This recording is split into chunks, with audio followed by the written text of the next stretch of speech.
Movies की सिनेमाबाजी में आपका स्वागत है। वेलकम टू मूवीज की सिनेमाबाजी। हम बात कर रहे हैं धर्म जी के बारे में, जो कि फिल्म इंडस्ट्री के सबसे वर्सटाइल हीरो हैं। उन्होंने जहां सत्यकाम जैसी गंभीर फिल्म में काम किया और अपना लोहा मनवाया, वहां चुपके चुपके जैसी कॉमेडी फिल्म में भी वो खूब जचे। हमने उनकी ज़िंदगी के सफ़र में जाना कि धर्म जी पंजाब से मुंबई आ गए और वहाँ उनकी दोस्ती हुई मनोज कुमार जी से। वो दोस्ती जो आज तक कायम है। मनोज कुमार जी ने ही धर्म जी के बारे में बहुत सी बातें बताई। चलिए जानते हैं कि मनोज कुमार जी ने धर्म जी के बारे में और क्या क्या बताया।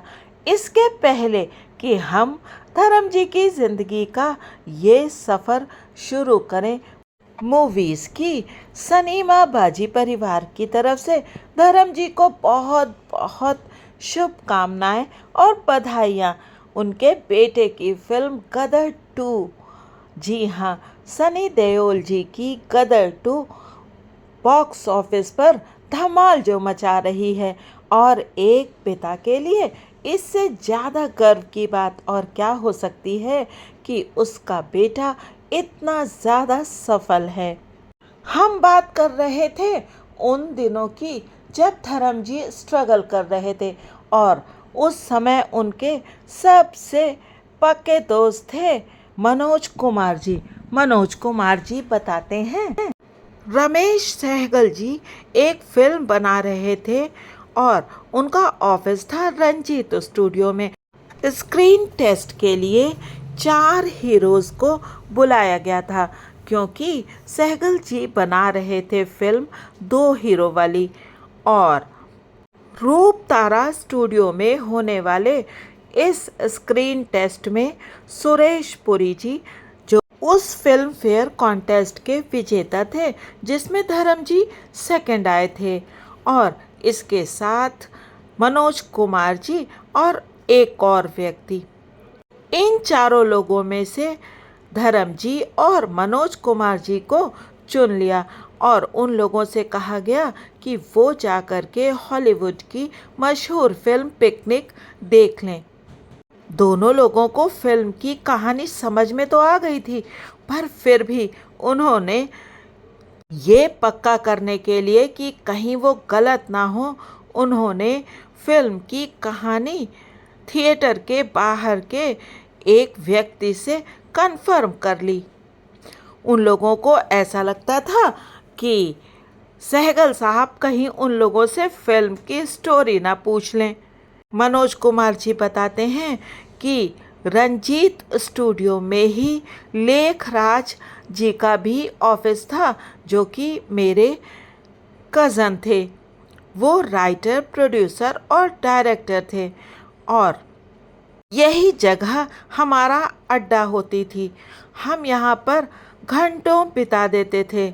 या तो हम बैठे बैठे बातें करते थे, या फिर चारपाई पर लेटे रहते थे और अपनी समस्याएं एक दूसरे से शेयर करते थे।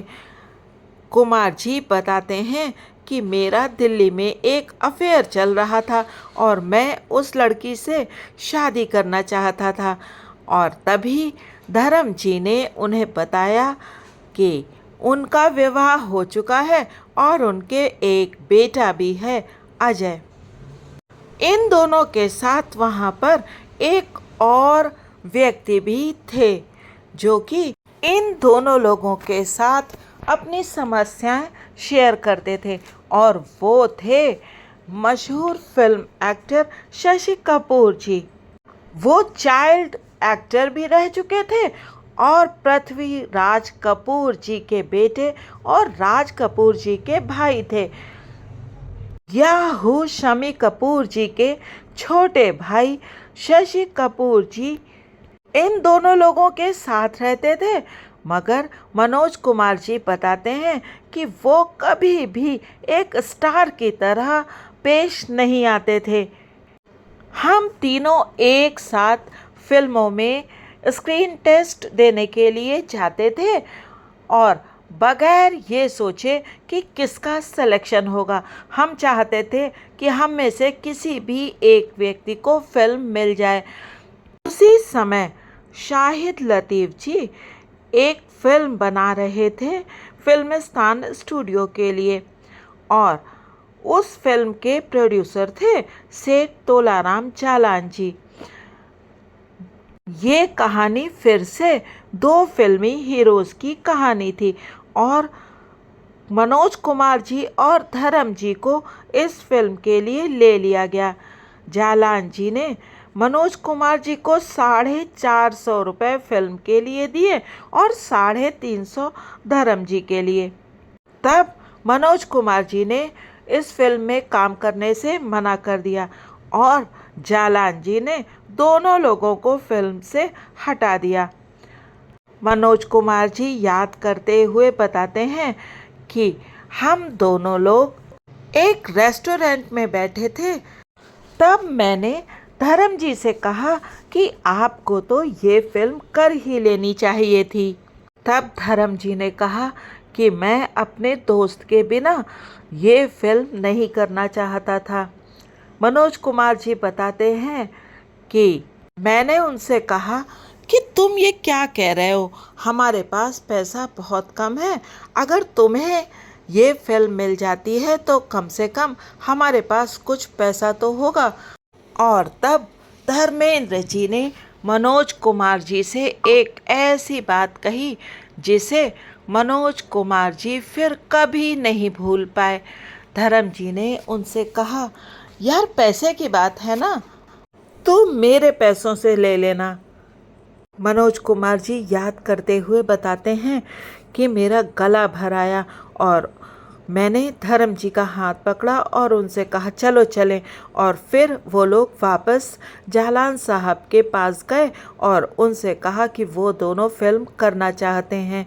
तब जालान साहब ने उनसे कहा कि कुछ दिन इंतज़ार करो। लेकिन जब एक दिन मनोज कुमार जी एक रेस्टोरेंट में बैठे थे तब उन्हें एक खत मिला और उस खत ने उनको बिल्कुल आश्चर्य में डाल दिया और उन्हें बहुत बड़ा धक्का लगा। उस खत में लिखा था कि धर्मेंद्र वापस पंजाब जा रहे हैं। मनोज कुमार जी भागते हुए माटुंगा पहुँचे और अपने दोस्त धर्म जी को देखा जो कि अपना सामान बांध चुके थे।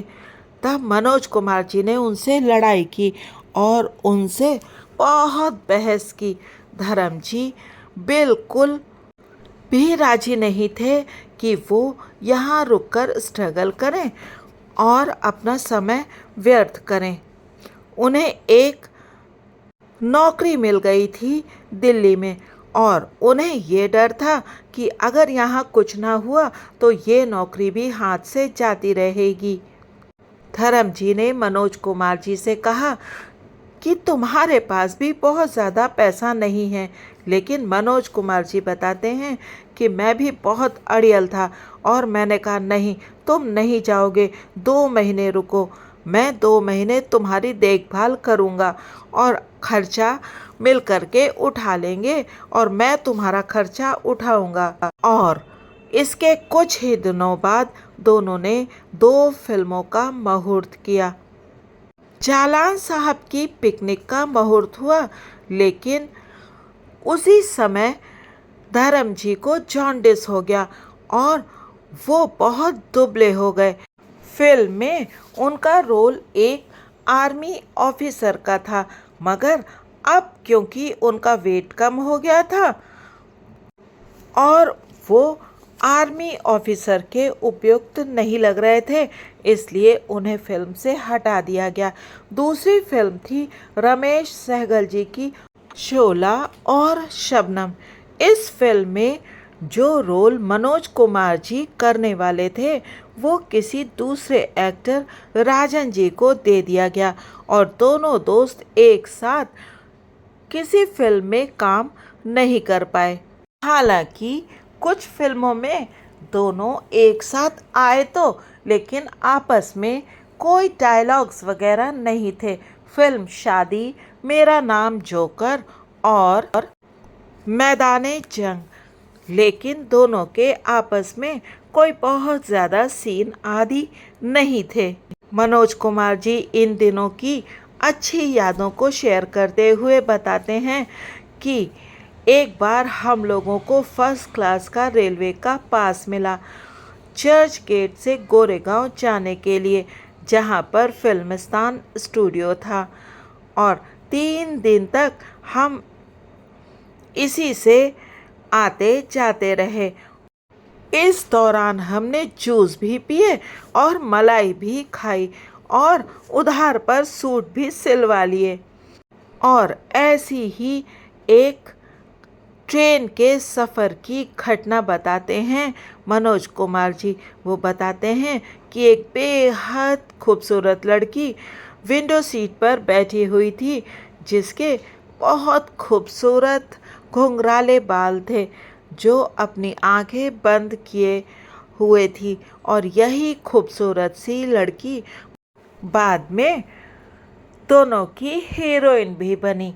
और ये खूबसूरत लड़की थी साधना, जिन्होंने मनोज कुमार जी के साथ सुपर डुपर हिट फिल्म वो कौन थी की, और इसके साथ साथ अनीता, और अपनी आखिरी फिल्म अमानत भी। और धर्म जी के साथ उन्होंने काम किया फिल्म इश्क पर जोर नहीं में। इन संघर्ष के दिनों में कभी कभी दोनों दोस्तों को बहुत अकेलापन भी लगता था और उनका उत्साह भी कम हो जाता था, क्योंकि दोनों अपने परिवारों से अलग थे। लेकिन ऐसे ही निराशा के दौर के दौरान धर्म जी को एक बहुत बड़ा इंस्पिरेशन और साहस मिला और हौसला मिला देवानंद जी से। धर्म जी याद करते हुए बताते हैं कि देवानंद जी हमेशा से मेरे आदर्श थे, और एक दिन जब मैं एक लाइन में खड़ा था ऑडिशन देने के लिए, वो बगल से गुजर रहे थे। उन्होंने मुझे देखा और मेरे पास आकर के बोले, तुम जरूर सफल होगे। और बस मेरा मॉरल बहुत हाई हो गया। मुझे बहुत अच्छा लगा। मुझे संघर्ष करने की एक नई प्रेरणा मिली। धर्म जी बताते हैं, देवानंद जी मुझे एक कोने में ले गए और मुझसे बातचीत की, यहाँ तक कि उन्होंने मुझे अपने आइस बॉक्स से ठंडा पानी भी पिलाया।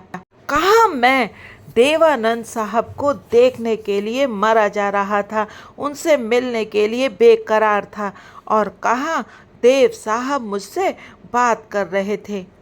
देव साहब को नए टैलेंट्स में से प्रतिभाओं को खोजने के लिए जाना जाता है। बहुत से फेमस फिल्मी कलाकार उन्होंने ही इस फिल्म इंडस्ट्री को दिए हैं। धर्म जी बताते हैं, अर्जुन हिंगोरानी जी मेरे पास आए और मुझे फिल्म दिल भी तेरा हम भी तेरे के लिए साइन कर लिया।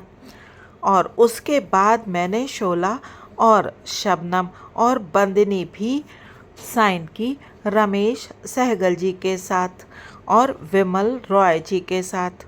धर्म जी बताते हैं कि जब मैंने टैलेंट कॉन्टेस्ट दिया था तो उसके जज थे विमल रॉय जी और गुरुदत्त जी। कॉन्ट्रैक्ट के अनुसार उन्हें मुझे एक फिल्म में साइन करना था, लेकिन गुरुदत्त जी की अचानक मृत्यु ने ये होने नहीं दिया और मैं उनके साथ काम नहीं कर पाया। हालांकि बाद में धर्म जी ने गुरुदत्त साहब के छोटे भाई आत्माराम जी के साथ 2 फिल्में की। 1968 में आई फिल्म शिकार और गुरुदत्त जी के बैनर की कोलैबोरेशन में जो फिल्म थी रेशम की डोरी, और 1994 में वो फिल्म जो बहुत लेट हो गई, जो कि बनाई थी गुरुदत्त साहब के बेटों ने तरुण दत्त और अरुण दत्त जी ने खुलेआम, अर्जुन हिंगोरानी जी ने 2003 तक जो फिल्में बनाई, उन सभी फिल्मों में उन्होंने अपने उस दोस्त को जरूर लिया जिसे वो पहली बार फिल्म फेयर की बस में मिले थे। और धर्म जी भी इस बात को कभी नहीं भूले। वो बताते हैं कि आज भी अगर अर्जुन जी किसी कमरे में जाते हैं तो मैं जाकर के उनके पाँव छूता हूँ। और यही है धर्म जी की खासियत कि वो आज भी उतने ही विनम्र हैं।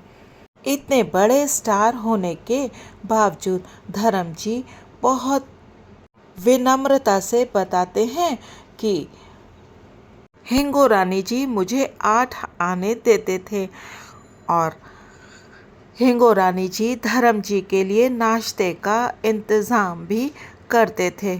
सो की माने तो लोग ये बताते हैं कि उन्हें चाय के साथ 2 पीसेस ब्रेड के मिलते थे जिनमें बटर नहीं लगा होता था।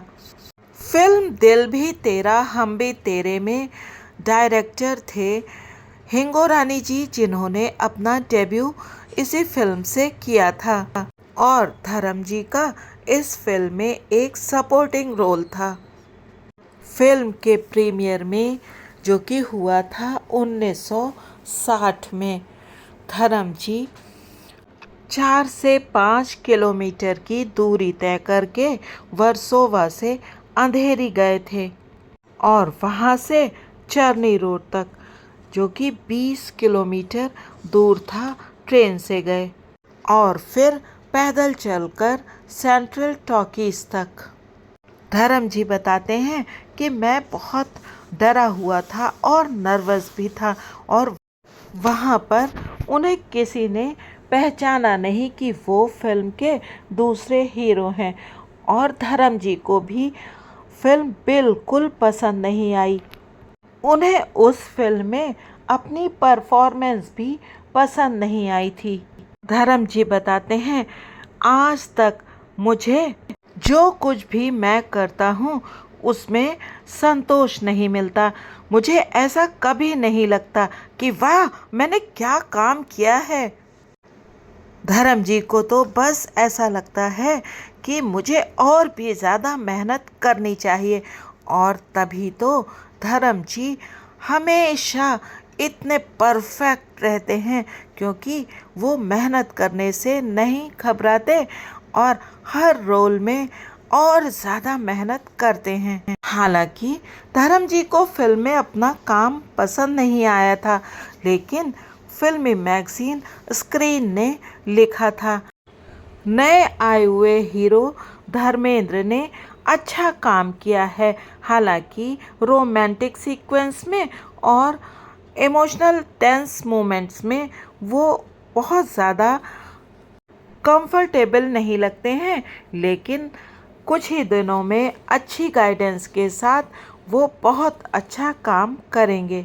अब जबकि धर्म जी की फिल्म आ गई थी और उनकी थोड़ी बहुत तारीफ भी हो रही थी, तो उनको सक्सेस किस फिल्म से मिली और कैसे बन गए वो इतने बड़े स्टार, ये सब जानेंगे इसी सीरीज़ के अगले भाग में।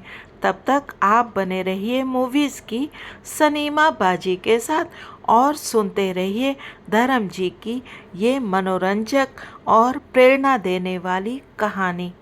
एक बार फिर से धर्म जी और सनी देओल जी को बहुत सारी बधाइयाँ उनकी फिल्म गदर 2 के सुपर डुपर हिट होने के लिए।